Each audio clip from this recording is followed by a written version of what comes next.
Hi, my name is Laura Sarchet, and I'm the Inclusive Higher Education GA at the University of Rochester.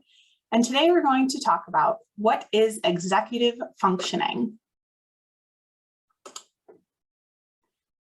So to give a little context, I want to just remind us that we have students in all areas that we work with who may struggle with executive functioning or have other disabilities or needs that require supports that we would use for students who need support with executive functioning. So you might have students in the tour program in your class. These are students through BOCES who are auditing classes at the undergraduate school. You may have students with disabilities who are registered with the Office of Disability Resource, who receive accommodations in your classes. And you may also have neurodiverse and neurotypical students who are not registered with the Office of Disability Resources who need supports. Neurodiverse students are students with disabilities and differences in their brain, and neurotypical students are students without disabilities. Let's talk about our learning goal for the day with this session. Following this video, you should develop your understanding of executive functioning and be able to identify one action step to take in your own practice. Executive functioning is part of the brain in the prefrontal cortex, and it includes three main areas. First is working memory, and sometimes called attention.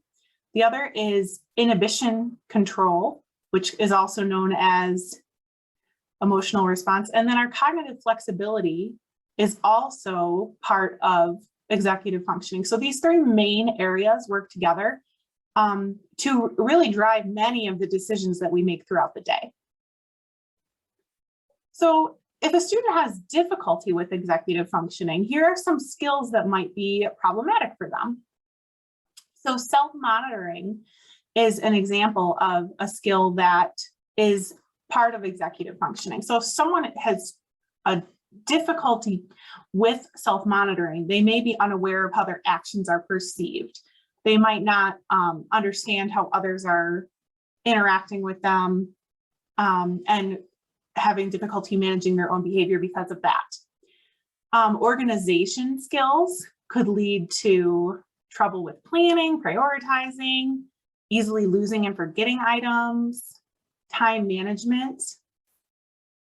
Working memory deals with remembering tasks, and people with executive functioning difficulties usually work best with single-step instructions or very clear multi-step instructions in a specific order. But kind of one step at a time is a way to think about how to help someone who needs support with working memory.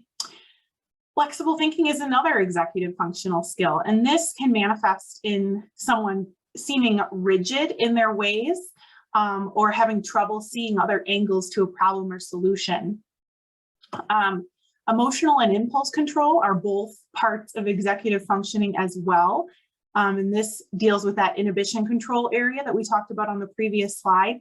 So someone who has difficulty with executive functioning might outburst easily, they might overreact, they might engage in risky behaviors that can sometimes lead to injury. Finally, we would talk about task initiation, which is another executive functioning skill.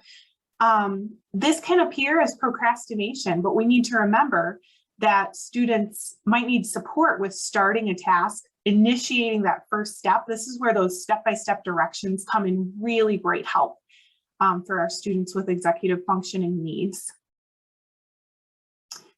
So I'd like you to think about something that you can take away into your practice this week. So think about the following. What's one skill that you will look out for this week? Could be a skill that your students need support with, and you'll be able to recognize, oh, that's an executive functioning skill, and that's why the student is struggling with this. Ask a colleague to keep you accountable for your work. View another resource from our website, reach out to me for professional development, or have another idea that you'd like to share, please email me with that. Hopefully, after you watch this first video on executive functioning, you will watch the second video on executive functioning that is called Strategies for Supporting Executive Functioning. So that could be your action step as well. Please feel free to reach out to me at ihega@rochester.edu. or through our YouTube channel or the website. Thank you so much. Bye-bye.